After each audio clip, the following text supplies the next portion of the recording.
Petrol ঢেলে আগুন লাগিয়ে দুইটা শিশুকে পুড়িয়ে হত্যা করা হয়। এই ঘটনাটি সে সময় ব্যাপক চাঞ্চল্য সৃষ্টি করেছে, কারণ দুইটি যেহেতু অবশ শিশু, ওই সময়ে পেট্রোল ঢেলে তাদেরকে পুড়িয়ে মারা হয়েছে। এই ঘটনার পরিপ্রেক্ষিতে আমাদের ফেনী মডেল থানায় 2023 সালে ওই সময় একটি মামলা রেকর্ড হয়।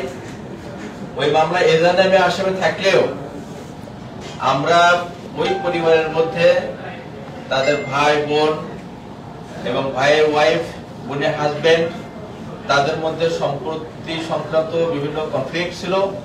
এই কনফ্লিক্টের কারণে আমরা এই মামলাটার কুল কিনারা পাচ্ছিলাম না। আমি এই জেলায় যুক্ত করার পরে এই মামলাটা আপনারাও আমাকে জিজ্ঞাসা করেছেন, এই মামলাটা আমরা অ্যানালাইসিস করি। অ্যানালাইসিস করে থানা পুলিশ যেহেতু তদন্ত করছে, থানা পুলিশের উপরে আমি তখন এটা আরো তাদেরকে তদন্ত বিষয়ে আরো অ্যাক্টিভ হতে বলি। যেমন থানা তদন্ত করতে করতে তারা বিষয়ে সফল হচ্ছিল না। পরবর্তী সময়ে আমি আগস্ট মাসে এই মামলাটি ডিবিটি নিয়ে আসি আমার ক্লোজ পরমিশনের জন্য।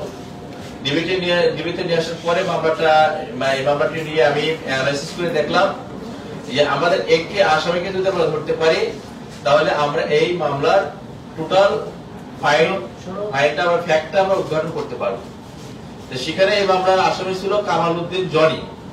এই কামাল উদ্দিন জনি ওই ঘটনার পর থেকে 2023 সালের যে 4 অক্টোবর যে ঘটনা ঘটেছে ওই ঘটনার পর থেকে সে পলাতক ছিল এবং সে বিভিন্ন জায়গায় দেশের বিভিন্ন প্রান্তে ঢাকা, চট্টগ্রাম, হবিগঞ্জ, কুমিল্লা, কিশোরগঞ্জ বিভিন্ন জায়গায় সে ঘুরে বেড়িয়েছে এবং বিভিন্ন কর্ম করেছে।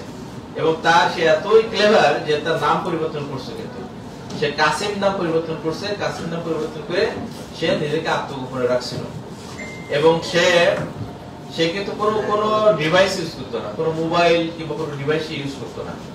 সে তার পরিবারের সঙ্গে যোগাযোগ করা দরকার হলে সে বিভিন্ন মাধ্যমে, লোকাল যে কল না করে বিভিন্ন মাধ্যমে সে তার পরিবারের সঙ্গে যোগাযোগ করত। এই কারণে তাকে ধরতে আমাদের খুব বেগ হয়েছে।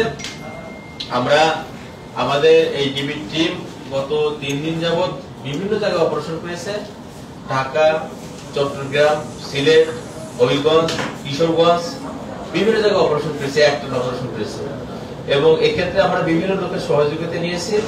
সহযোগিতা নিয়ে গতকালকে বিকালের দিকে আমরা চট্টগ্রামের সদরঘাট থেকে এবং এই ঘটনার আগে যেভাবে পরিকল্পনা করা হয়েছে, একটি বাগানের ভিতরে একটা বাগান বাড়ি কথা বলছে, এটা বাগানের ভিতরে পরিকল্পনা করছে। সেই পরিকল্পনায় কারা কারা ছিল এবং কারা কারা এই বাড়িতে আগুন লাগিয়েছে সেই বিষয়টি সে আমাদের কাছে বলেছে। সেই ঘটনার সঙ্গে জড়িত ছিল।